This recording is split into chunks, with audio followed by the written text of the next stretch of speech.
Ki te peo whairangi te kau ngā kāinga hou e rite ana, hei whakaruru hou mō ngā whānau i te marae o kāinga hoa i Rāwhiti. He kāinga a Rāwhiti no ngā hapu o Ngāti Kuta me te patu keha.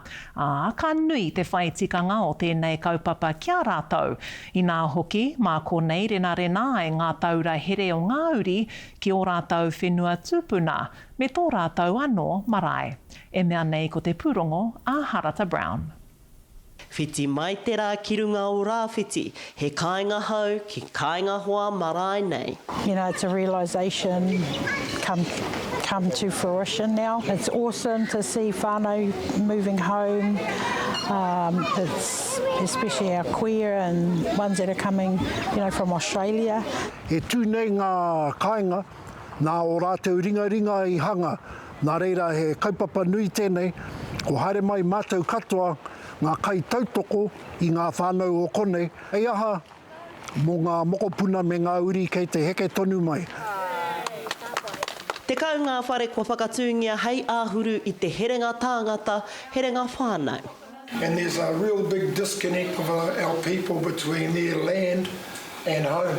It's huge, and not only in a social sense, it's going to extend, you know, whanaungatanga, and it's also sustainability, not only financially, but with building capacity within the community. Kei te ito tēnei papakainga ko te whakahautanga o kāinga hoa marae. Haere mai ngā manuhiria! He ahu I te rea I te tuakiritanga o Ngāti Kuta, te patukeha, hapu o Ngāpuhi. Back in 2017, we started to do a marae development plan.